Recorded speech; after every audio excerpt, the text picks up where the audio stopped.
2, 1. Can you stream, please, Lisa? Thank you. Welcome everyone to today's virtual overview and scrutiny committee hosted by Basildore District Council. Given the current challenging situation we all face following the outbreak of COVID-19, new legislation has been approved that enables councils to host virtual meetings rather than requiring members to be present in the committee chamber when making a decision. This keeps everyone safe by maintaining a social distancing etiquette and allows business to be conducted in an appropriate manner. It is very important that councillors can hear each other. I'm hoping you can hear me, so I will invite members in alphabetical order to confirm their attendance and in so doing test their broadband connection. Okay, so first of all, have we got Councillor Jack Bowker? Present, Chair. Thank you. Thank you. Councillor Robin Carrington-Wild.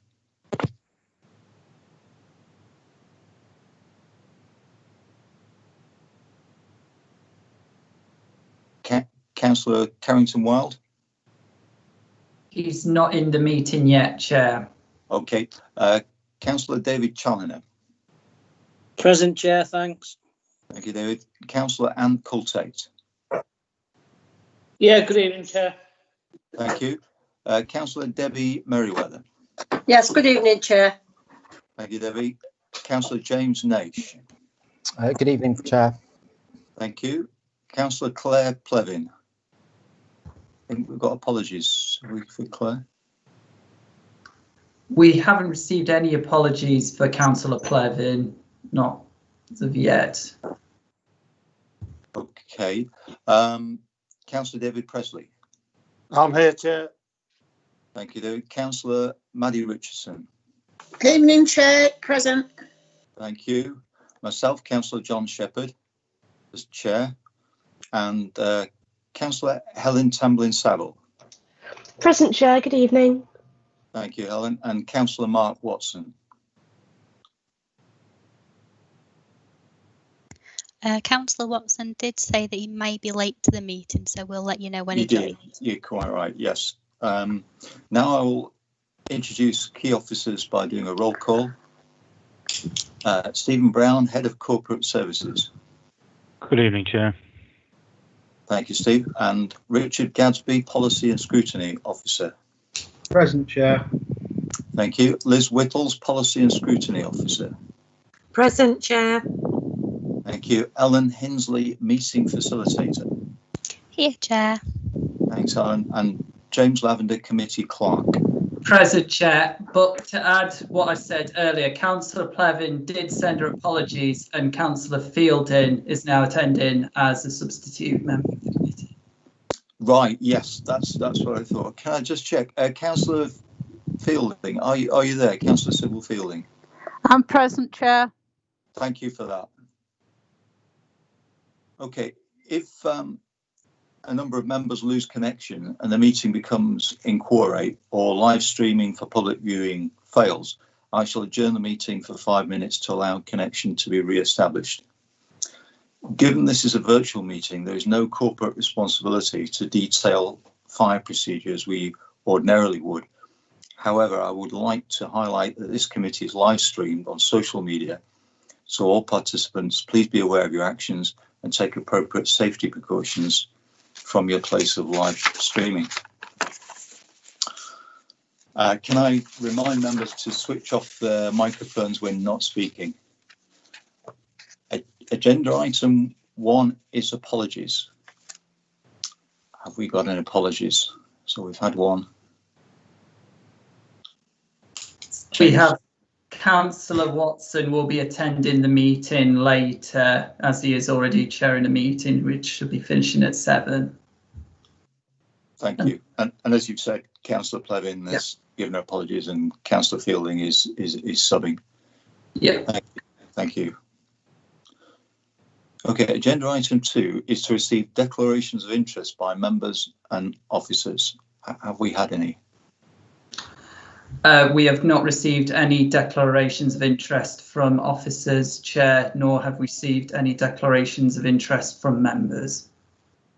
Thank you. If during the meeting a member realises that they have an interest in an item, please disclose this as soon as possible. Agenda item 3 is minutes of the meeting held on 27th October on page 5 of your agenda, and minutes of 23rd of November on page 14. Now, everybody's had a chance to look at those.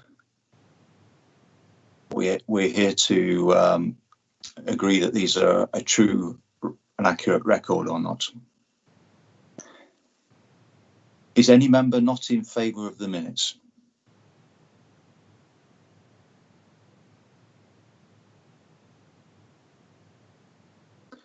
No. In that case, the minutes are therefore approved. Sorry, John, I have just realised on, I think it's page 13, it does refer to Audit and Risk Scrutiny Committee. I think that is meant to be overview and scrutiny rather than audit and risk, just in the first paragraph. Yes, well spotted. Thank you. With that amendment, are we happy to approve the minutes?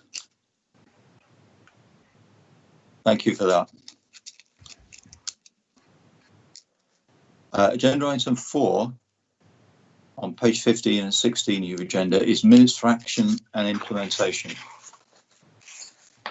Are there any questions from members?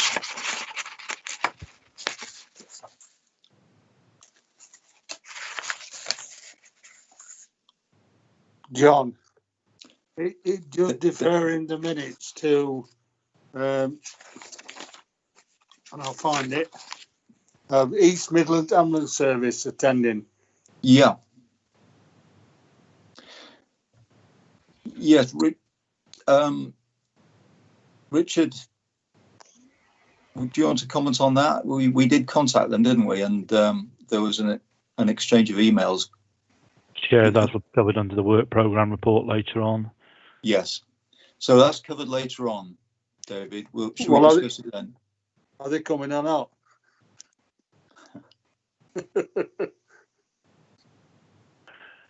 It's under the work programme report, Councillor Presley, and we'll be discussing that later on in the agenda. Right. Thank you. We'll discuss it then, David. All right. Okay, agenda item 5 is outstanding minutes list, page 17. And you'll see that this refers to EMAS to be invited to a future meeting. So we'll discuss the issues around that later. Are there any other questions? Any other questions on the outstanding minutes list?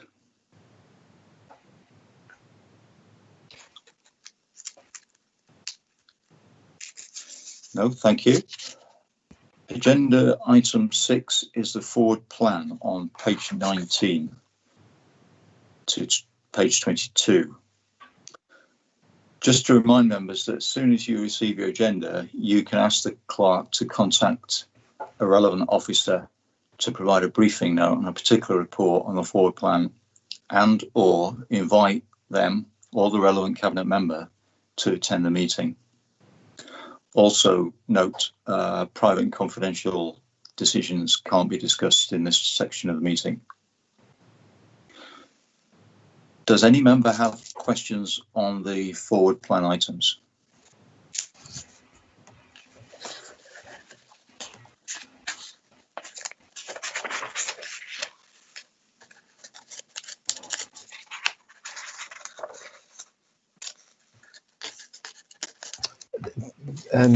Chair, I think the only thing I was thinking was with the Children and Young People's annual report, which I know is scheduled to go to Cabinet on the 11th of February. I know previously we did all collectively talk about young people and the impact that COVID was likely to be having on them. I just wonder whether it's worth sort of getting some early time on that report at our next meeting, just so that we can consider that in particular. or whether we just have the cabinet member come and talk to us. I don't mind, but that might be one to just get a bit more information on prior to it going through to cabinet, or after it goes to cabinet. Either way. Yeah. Steve, could I just clarify? Obviously, this proposed report to the 11th of February focuses on the actions undertaken by the District Council in regard to its functions and activities. Council of Nations obviously referred to concerns that this authority has had through its members about issues, but they relate to third parties. So the report per se wouldn't pick that up. I think it's something for if members still have concerns, and I am aware of some. I'm sure we've all seen some of the national reports that have come out recently about looked after children and others, and the impact of COVID. I think that's something for members may wish to pick up in the regards to the work programme and also the possible review of the safety partnership as well. Thanks. Okay. Thank you. Thanks, Steve. Yep.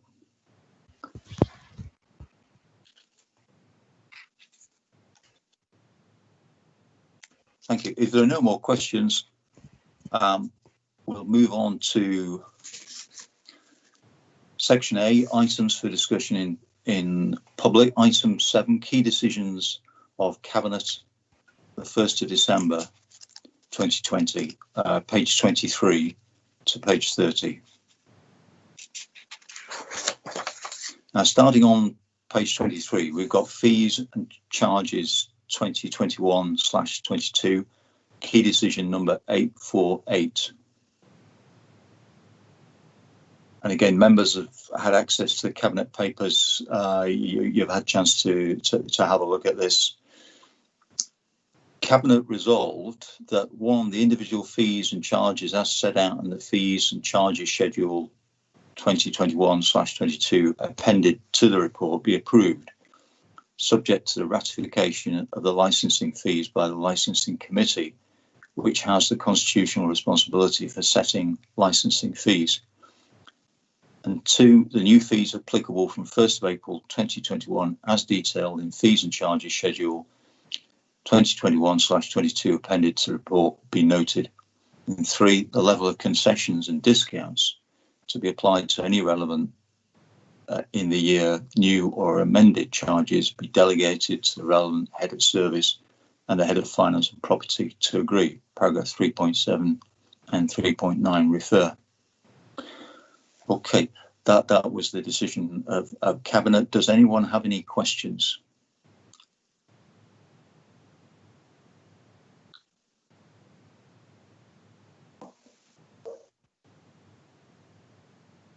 Is anyone against? Chair, yeah. Chair, Councillor Dave Challoner. Thank you. It's just more of a comment. Obviously, I support the decision, but when me and Councillor Schuler have done walk-arounds previously in Harworth along the shop fronts, quite a few people who own businesses that have had to pay for licences have obviously made a comment that due to obviously the lockdown that happened this year and the restrictions that have come in through tier 3, that quite a few of them haven't been able to operate but have still had to pay a licence fee. Excuse me. If that is a similar situation because of the way that the government and the government scientists and health people are saying that this COVID-19 thing could go on for quite a long time, the increase, obviously, because it's going to go through council, is going to obviously be implemented.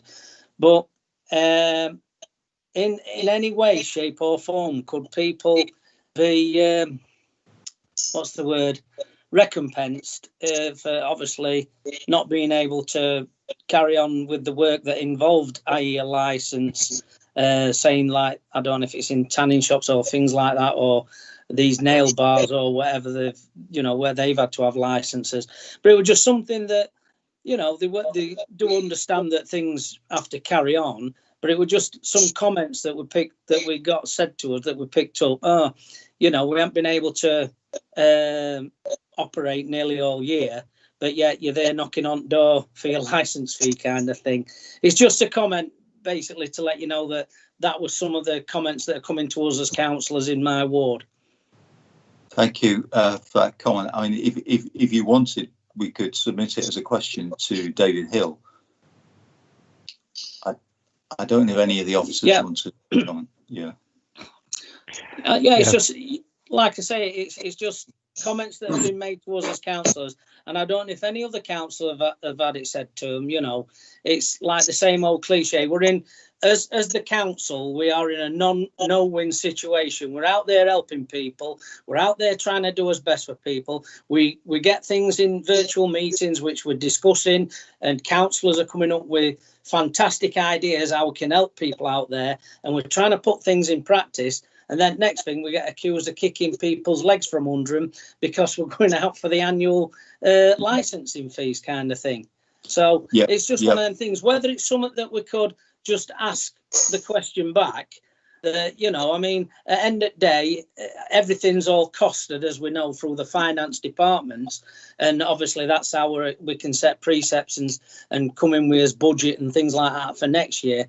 But if it could be done, say, as some form of a goodwill gesture, that maybe some form of you haven't been able to trade, but we're going to knock you, say, a figure, I don't know, just off the top of my head, 10%. For some, it could be seen something is better than nothing, rather than it being a 3.1 increase across the board. Chair. Thanks, Councillor Chalmers. Can I just say, I need to log off. I realise, Chair, there's conflict of interest potentially. My wife's family own a taxi business. We're discussing issues. I'm going to leave the room. Okay. Okay. So that's a pecuniary interest? Well, not for me, but it's close enough. It's my wife's family owned. Yes, it is still a pecuniary interest. Yeah. Okay. That's noted, I think, by the clerk. Councillor Cortex left the meeting. I think Steve Brown wanted to say something. Sorry, I'll wait for Councillor Presley if there are other questions on this. Some of the fees and charges have got discounts on them this year. Some are less than what they should have been. If you read them all, that's part of the remit that the cabinet members put in. That some of the charges are not going up as what they were last year, and licensing sets these fees, and they've not been to licensing yet. So that's part of the issue as well, Chairman. It's not been to licensing committee at the moment. Yeah. Thanks for that, David. Yes, that's quite true, what you said. Steve, did you want to come in there? Yes, I mean, we'll obviously get a written answer for members of the committee, but I am aware that some of the fees are statutory by nature that members will be aware of, and there's no provision for refunds within that. That said, when those businesses, or many businesses that have obviously been hit, have received the government grants through the council, and part of that is to recompense them for issues like this. There are, from memory, I think a lot of licence renewals come up at October, November time. So I would anticipate the businesses that currently can't trade will have suspended their licences and would look to then pick them up at a time when they were able to trade again. But we will get a written answer, because equally, as members have pointed out, there are some charges that are within our discretion as well. Thank you for that. Chair, if I could just respond to that. Thanks for that information, Steve. But like some of the businesses that I were talking about are the ones which are within their first year of trading. And obviously, they have come to the council to apply for the grants and one thing or another. And obviously, because it's within the first year of trading, through the government strategy, whatever it is, we haven't been able to support them. And it were just these ones as well that, maybe I was speaking up on behalf, but you've clearly explained, Steve, the things that are in place from the council, which thanks for that. And obviously Councillor Presley as well, going methodically through his minutes. Thanks for that as well, Steve. So and Dave. But thanks, Chair. Okay. If we don't have any more questions on that item, is let me just ask again, is anyone against endorsing this decision or wishing to abstain?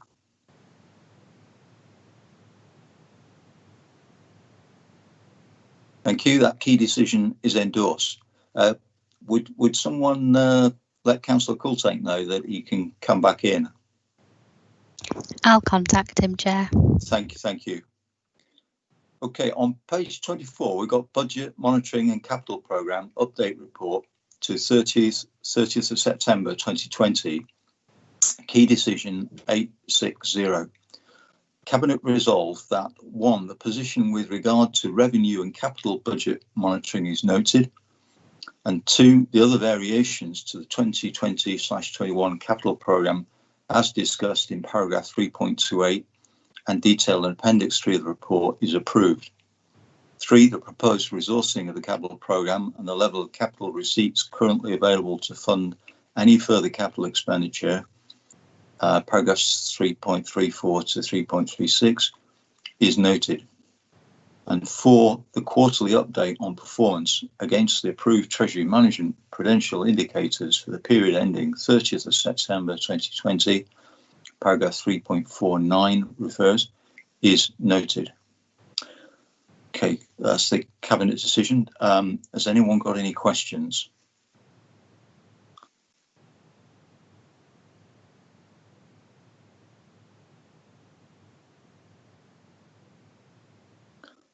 Okay, I'll just ask, is anyone against endorsing this decision or wishing to abstain?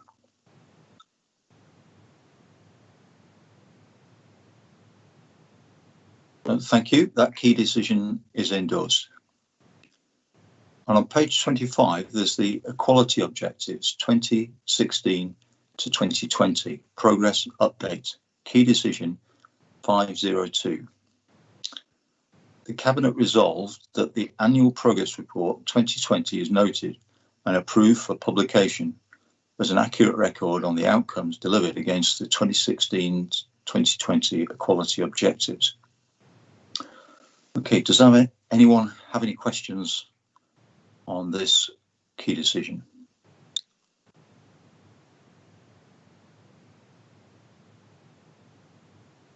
And is anyone against endorsing this decision or wishing to abstain?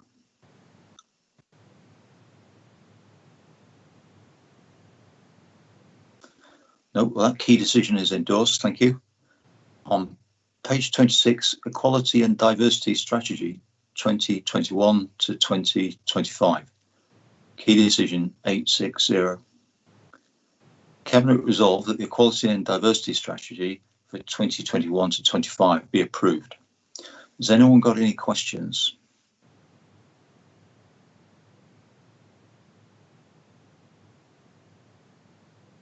And is anyone against endorsing this decision or wishing to abstain?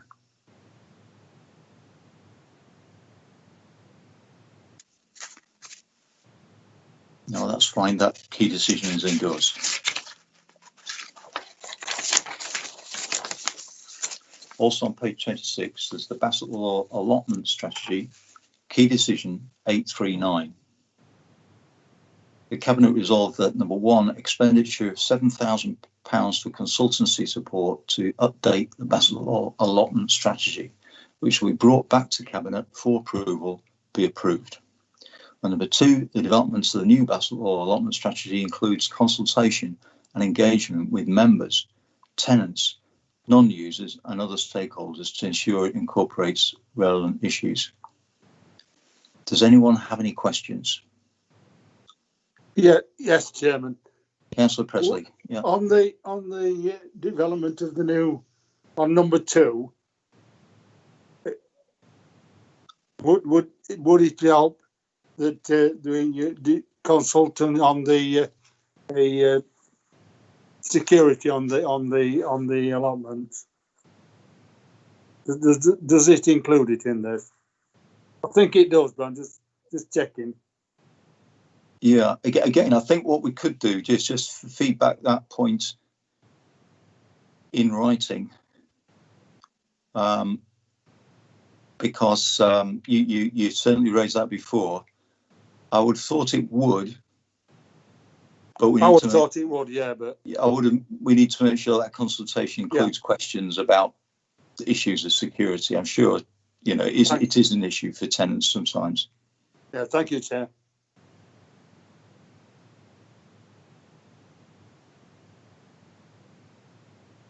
If there aren't any more questions on that item, is anyone against endorsing this decision or wish to abstain?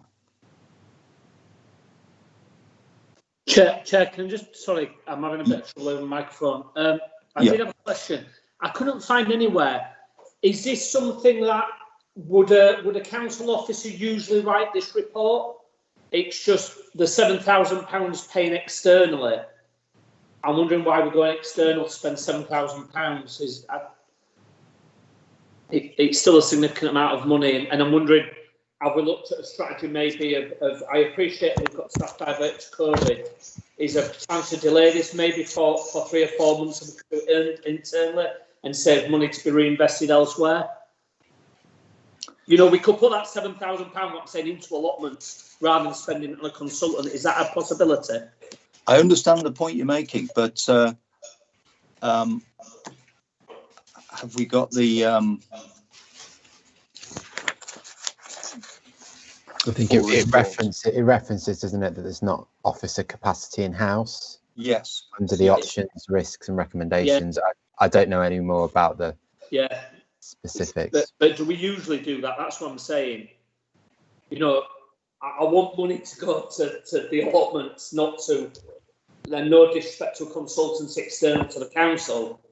But if we delay it till March, April time and hopefully things are better, that's £7,000 more we can give for security on the allotments.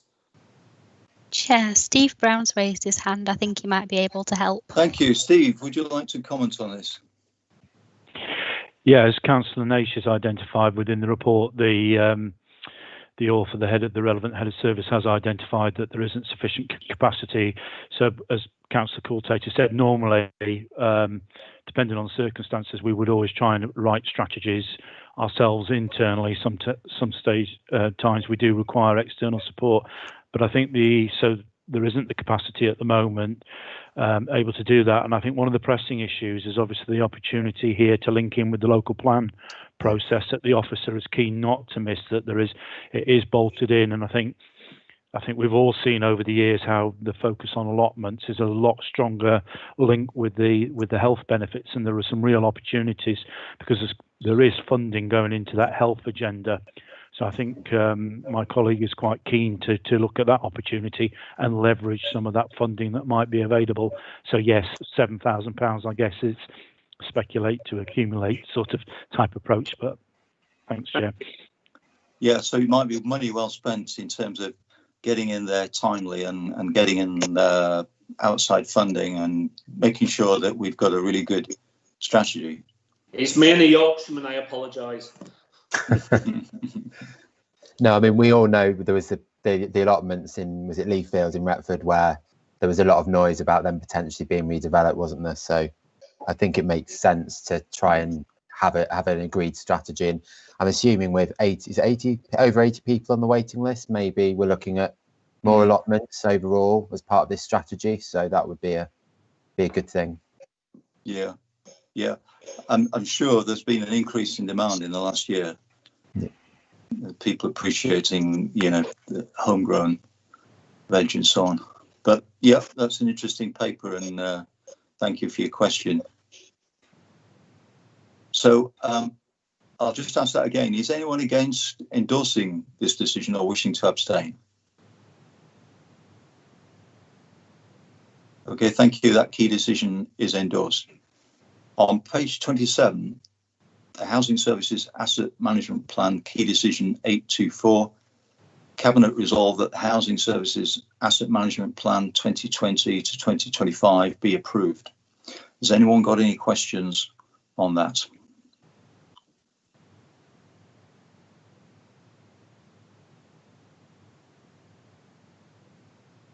Is anyone against endorsing this decision or wishing to abstain?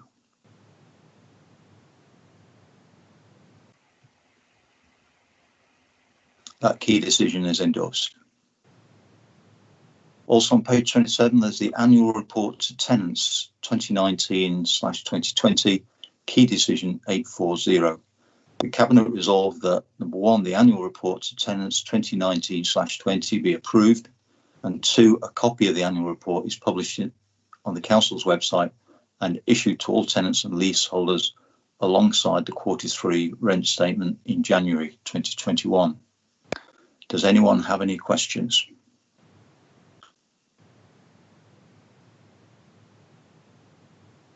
Is anyone against endorsing this decision or wishing to abstain?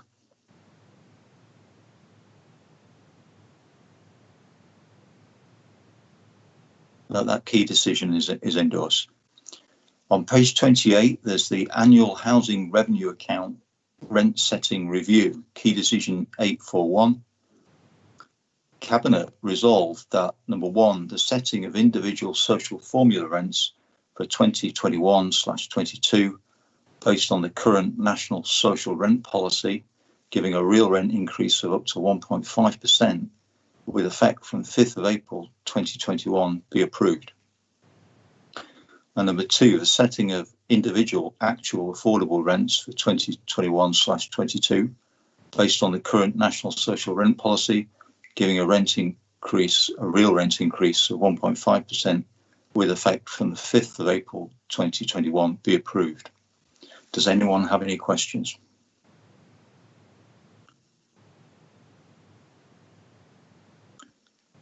Is anyone against endorsing this decision or wishing to abstain?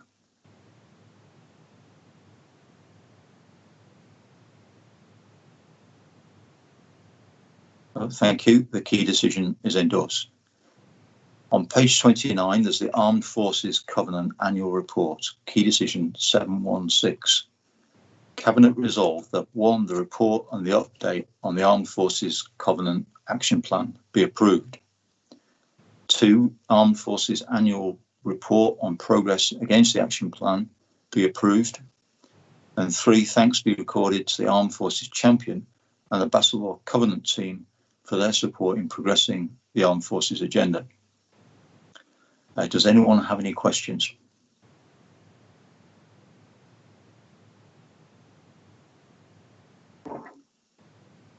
Is anyone against endorsing this decision or wishing to abstain? No, thank you. The key decision is endorsed. And finally, on page 30, we've got the performance reporting, council plan actions and outturn report, Q2 2020/21, key decision 832, which of course is on our agenda tonight as well.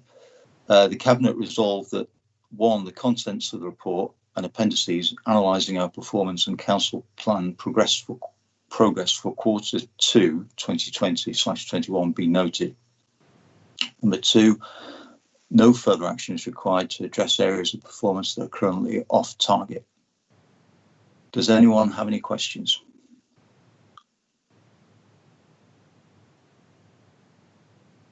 Is anyone against endorsing this decision or wishing to abstain?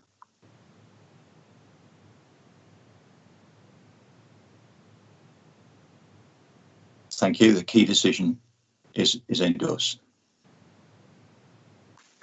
Okay. Item 8, waive of call-in, decision taken without sufficient notice. There are none. Item 9, possible call-in of decisions made by Cabinet or by Cabinet members. There are none.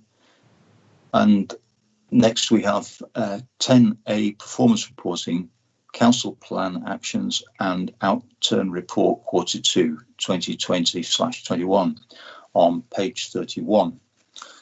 I'm going to pass over to Steve Brown to outline the report and answer any questions. Thank you, Chair. I think members will be fairly familiar now with this report. So this is for Q2. There are a number of different elements to the performance suite at the moment. So we have a set of identified corporate health, as we call them, PIs that have been identified. These were particularly put forward because of the impact of COVID as a way of sort of monitoring across some of our key sort sort of services and functions as a local authority, just as to give us a template of how we're doing. And you can see the performance indicators there are identified within the report, the ones that are at exception, and then a couple that are at amber. I'll pick up any questions that members may have. Then we have the corporate performance indicators, so that's a fuller suite of indicators across the board. A number of those are performing at red. The one I did want to highlight is because members who've been around a long time will probably have never seen land searches carried out in 10 working days being in the red. We're used to this being at least around the 100% figure, or there or thereabouts. And as you can see, Q2 we were returning 16.5 against a 100% target of land searches carried out in 10 working days. Now, the reason for this is due to delays within county highways. Some of the land, there are a couple of questions in a land search that relate to highways, and so they're done by VIA, the county's contractor on highways. They have encountered some delays and capacity issues, which is hitting our target as a result.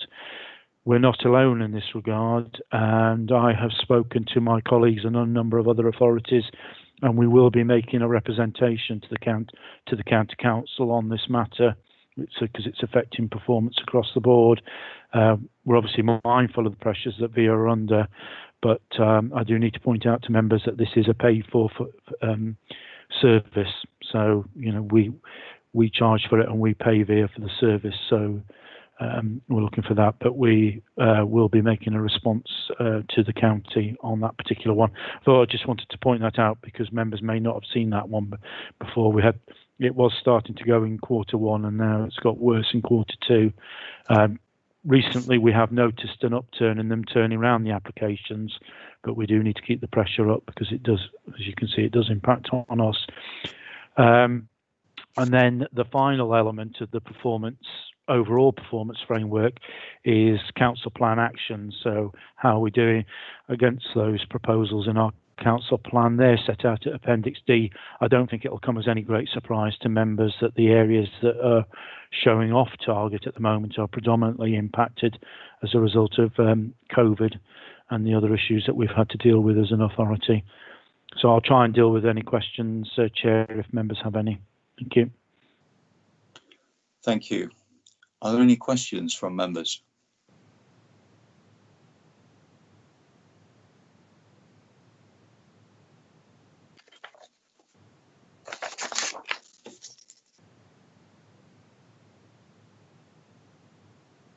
Steve, I just wanted to say something. At the bottom of page 21, the number of conversations at community events, obviously that's been stopped because of COVID, but the newsletter has been doing very well, hasn't it, online?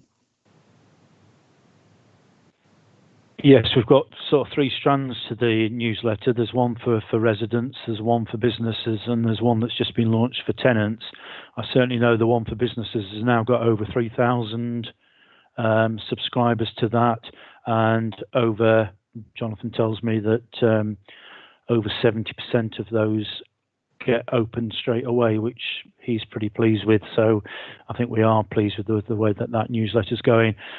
You're right, we haven't been able to have the face-to-face conversations that we'd normally do, but I think again members will be aware there has been a lot of interaction, advice given, particularly through colleagues in economic development, business support, finance colleagues engaging with businesses, the COVID marshals who've been out and about in the town centres assisting businesses, a lot of advice and requests. I certainly know from a customer services point of view, the number of contacts we've had has risen by over 30% because of people looking for advice and information. So yeah, and people are finding other channels, electronic channels in which to engage with the authority, which fits in with our overall strategy as well. Yeah, so there are some kind of positives in there, that growth of the online contacts and engagement, and So it could be that businesses are actually engaging more with the council and getting more contact because of the online events.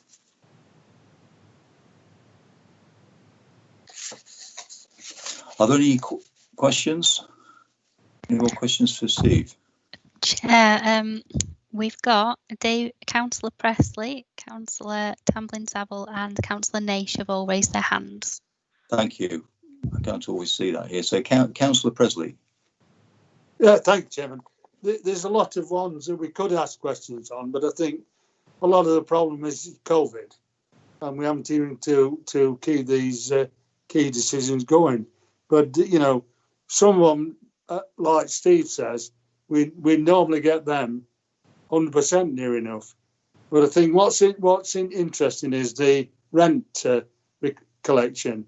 It looks pretty good to me, even with the problems we've had with letting and voids and everything like that. So I think it's picking up now. So I think the team is working well on that one, because it is difficult, you know, when you've got people with repairs, and going into houses is difficult when it's COVID. You've got to be careful. You've got to be spot on. You don't spread it around. So thanks for the report, Chairman. Thank you, David. Councillor Naish, James.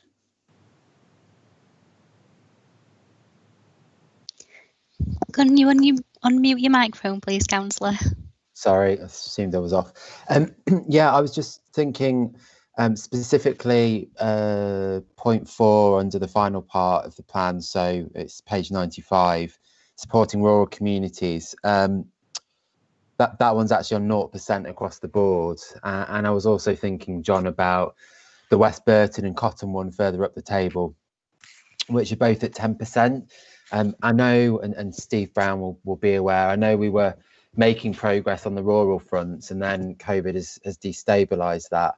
I just probably would want to flag that I think we need to try and work out which of the rural items we are going to actually be able to deliver in this period as a result of the implications of COVID, because I don't think we're going to be able to do all of this, and there might need to be a prioritisation call, because members will know, obviously, we made as a Labour group, we made gains in the rural areas, and I am keen to make sure that is seen by local people, and there is a risk, looking at this plan, that some of those rural things won't be delivered through no fault of the council especially, but I do think we need to put a specific lens on that, given that we're almost approaching 18 months in now since the last set of elections, and I want to make sure we do make some progress on those items that are looking at 0 or 10%, because that's clearly the trajectory of that is to not deliver by the end of the corporate plan period.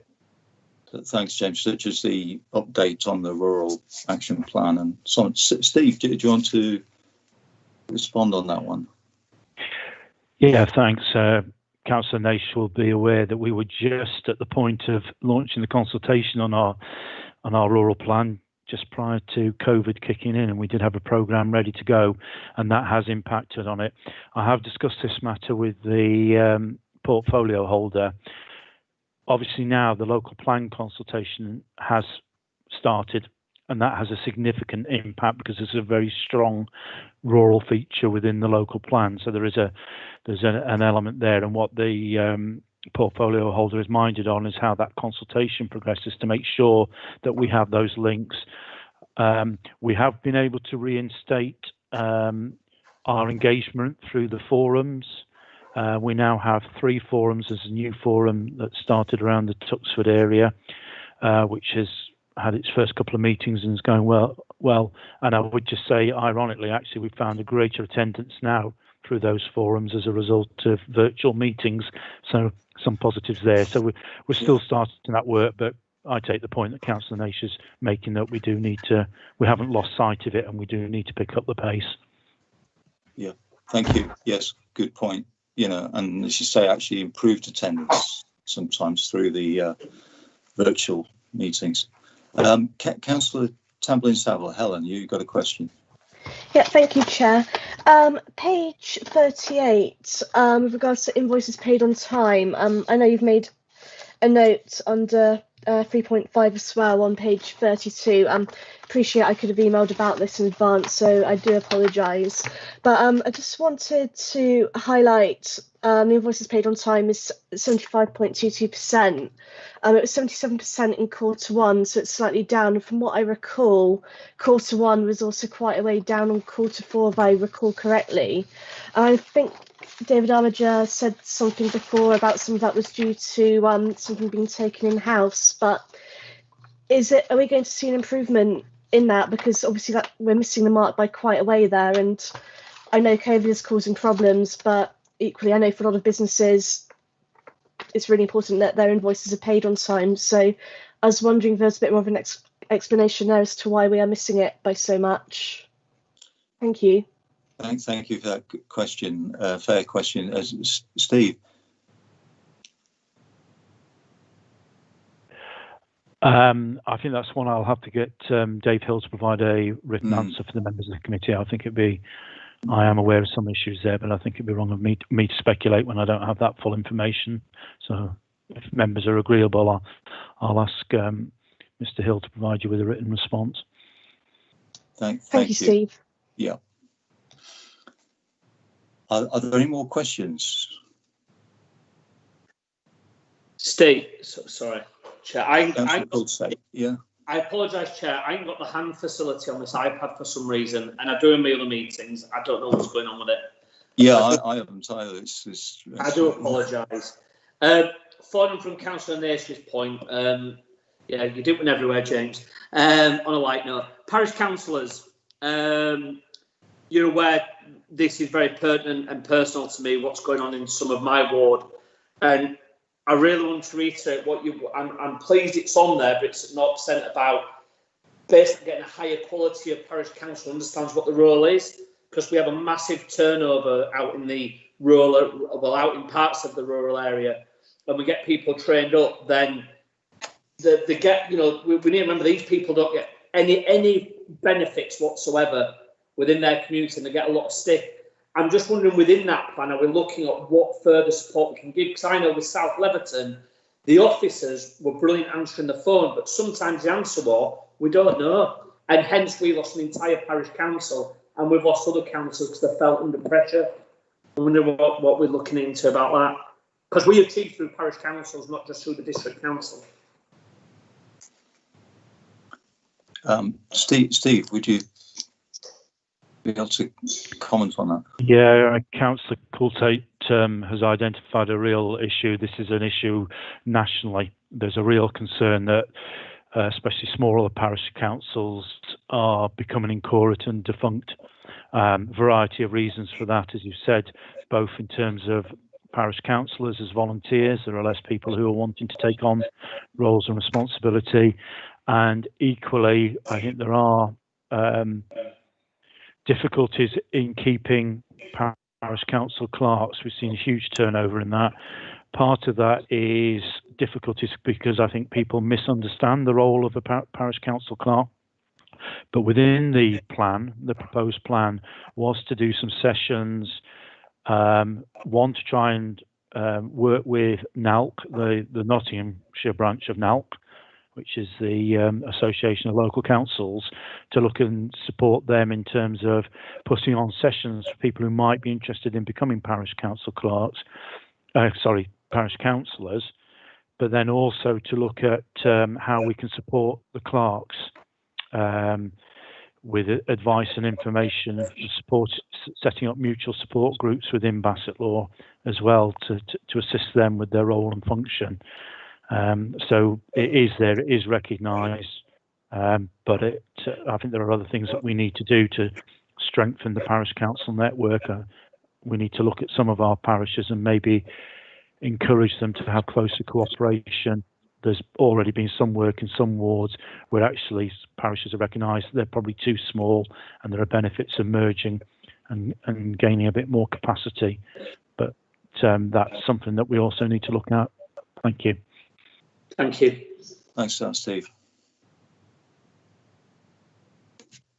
Okay, if there are no further questions from members. Chair, the only thing I was going to say is we had an action about getting an update on recycling related matters once the government's proposed environment bill was understood. I don't know if we're in a position to get that back yet, but the recycling, etc. metrics still, I think we're all none of us are really quite clear why Bassett Law seems to be so poor relative to other local authority areas. So I don't know if now is the right time and whether that bill has progressed sufficiently to understand what it's going to mean locally. But obviously that action is still there, and if it was suitable, I would be interested to know when we might be able to bring it back. The action is on page 17. So we said an update on how waste and recycling is to change following the outcome of the Environment Bill legislation, and we wanted a report back to a future meeting. So I don't know when that will be, but it might be one to ask whether it could happen sooner rather than later, because those metrics haven't really moved in about 18 months, certainly since I've been a councillor. Thanks. I think it's a good question. Would any officers be able to comment on that?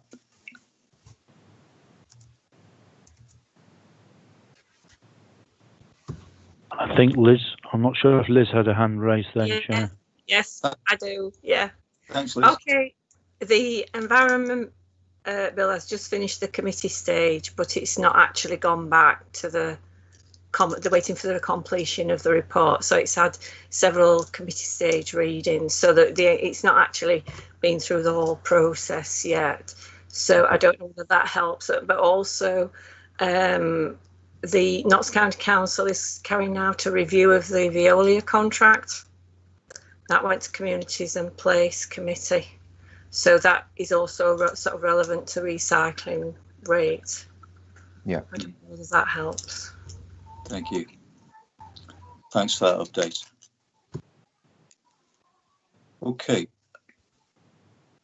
If there are no more questions, the recommendations of the report are 6.1, that members note the contents of the report and appendices, analysing our performance and council plan progress for Q2. I think there's a misprint here, but it's 2020/21. 6.2, that members determine if any further action is required to address areas of performance that are currently off target. Are we happy to approve the recommendations? Thank you. The recommendations are carried. Now, item 10B is the Overview and Scrutiny Committee Work Programme 2020/21 on page 103. And I'm going to hand over to Richard, the author of the report, who's going to present it. Thank you. Yeah, thank you, Chair. So this is the usual work programme update that we bring to each committee. The actual work programme document is outlined in Appendix A. In terms of the updates on the scrutiny reviews, the flooding task and finish group has been set up. Councillor Richardson has been elected as chair of that group and Councillor Shepherd as vice chair. And we've just had the second of those meetings today. The work is ongoing. The group has spoken to the Assistant Chief Executive and the Safety and Resilience Manager up to press, with further witnesses identified as the Environment Agency, Nottinghamshire County Council and a number of others as well. So that is ongoing, and Appendix B is the draft scope for that review, and that scope is kept under review at each meeting. So if there's any change to that, we'll bring that forward to the committee, but that's the outline scope. Thank you for that, Richard. Yes, I thought it was a very interesting and useful meeting today, but both meetings have been, and thanks for your support on that. And the, as you say, the focus and scoping is being refined all the time as we're learning more. Any questions from members on what Richard has just said?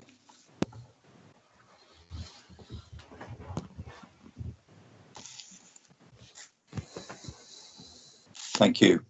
I'll just say about the cycling, as it says there, that's quite accurate. I've had further discussions with the leadership. I'm still awaiting a further response. Did you want to add anything else, Richard? Shall I let you carry on?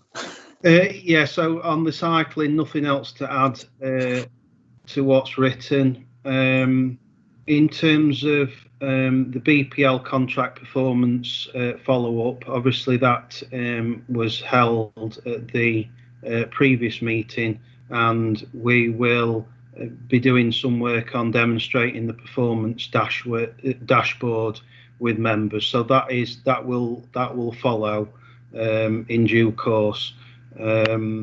In terms of East Midlands Ambulance Service, this was raised by Councillor Pressley.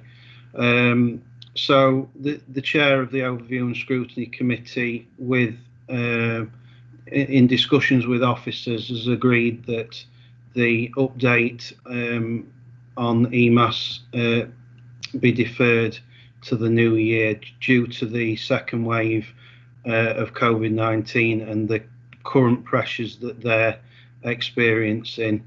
We will pick that up in the new year when more normal service resumes. And EMAS are very keen to come to committee and give the update, but it was just felt that now's not the best time and best use of EMAS's resource to be at committee. So that was the reasoning behind that, and we look forward to bringing the EMAS back to committee in 2021. In terms of the work programme itself, I believe Steve Brown had an update to give the committee on the timings of the Community Safety Partnership. Steve?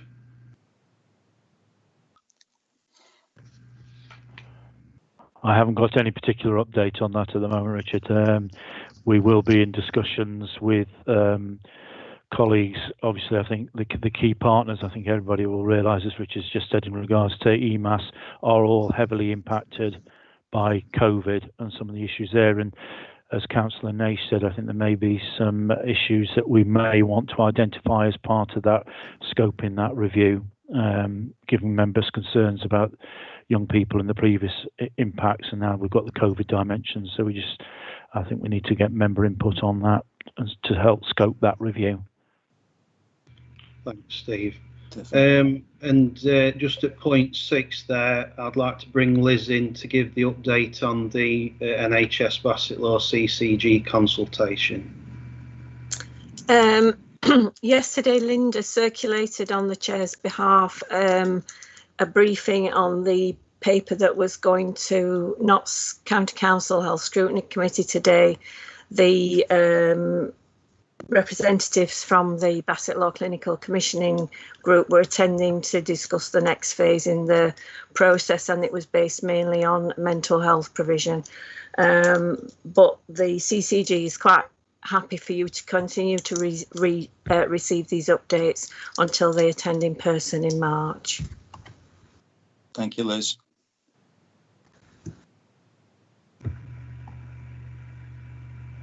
Okay. Have we got questions from members? I think Councillor Pressley, David, you got a question? Thank you, Chairman, about the EMAS one. I must have missed it. No, thanks for that report on that. And I can see the reason why it's deferred. The other one is the NHS one. They've just had some money given them, I'm sure, at Bassett Law. Will that be in the report that they're going to give? Because according to that report, they're going to reconfigure the emergency and care provision in Basildor, and the one for the kids. So would there be a report in that, Chairman? Liz, I'm not sure whether you can comment on it. Yeah.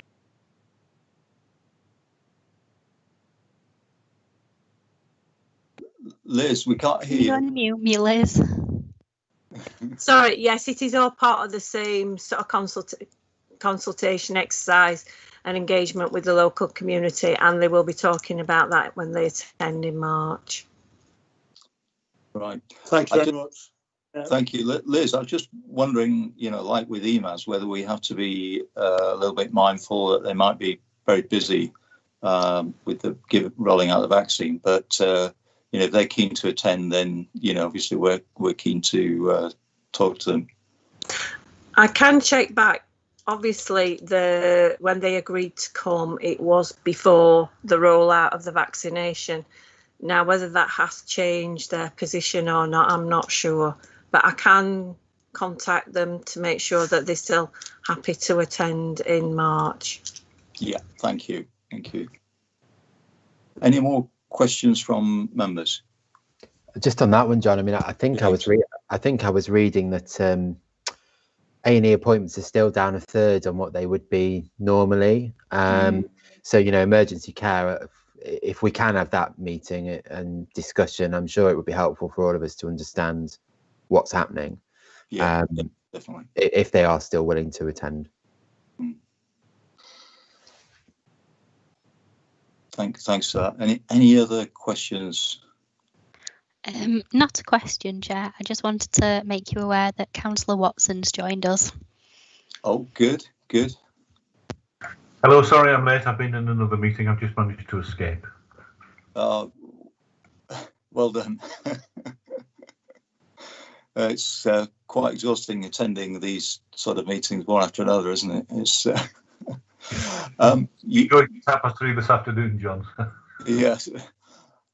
Mark, we're on page 104 and the work programme. We're just discussing the CCG's attendance in March. That was the last thing we just discussed, and I was just asking if there are any questions. Chair, Councillor Challoner. David, Councillor Challoner. Just obviously give you a flavour of what's happening, obviously, within the NHS Basildor / Doncaster. My wife, Denise, as you know, she's been suffering for a long time with a bad knee, and she's had assessments and everything, and she was due earlier on this year to have a knee operation. But obviously with COVID, they've cancelled it. But, in some respects, they have been taking a bit of a slating over things, but to give them, a sense of that they are caring and do carry a duty of care. They did actually contact my wife today and said, we still know you need this operation. We're still there. Obviously, you do understand with the situation what is happening, but we haven't forgot about you, and you will get your operation. So at least that's something caring, that they are contacting people who might be supposedly having what they feel are minor operations, but they are still contacting them, say, look, we haven't forgot about you. You are there. You are still within the system. So we're just letting you know.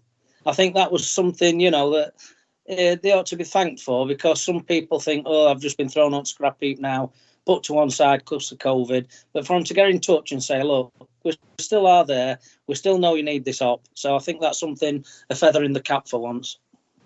Thank you for that, David. Yes. Obviously, times are extraordinary, aren't they? But yeah, I'm very pleased with the service we continue to get from our local GP practice. Are there any more questions from members on the report, on the work programme?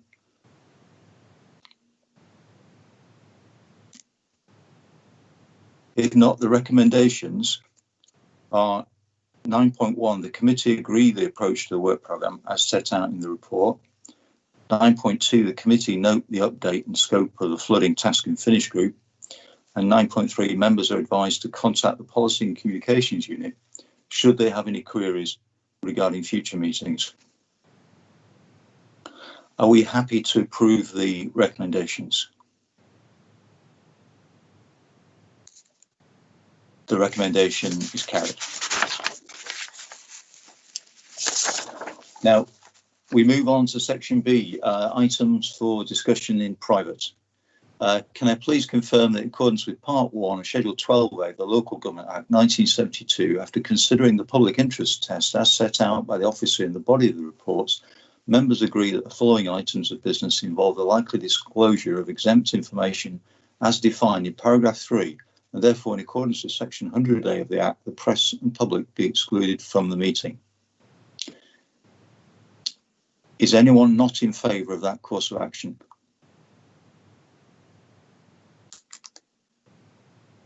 Okay, thank you, that's carried. Can the caster tell me when the live feed has been terminated?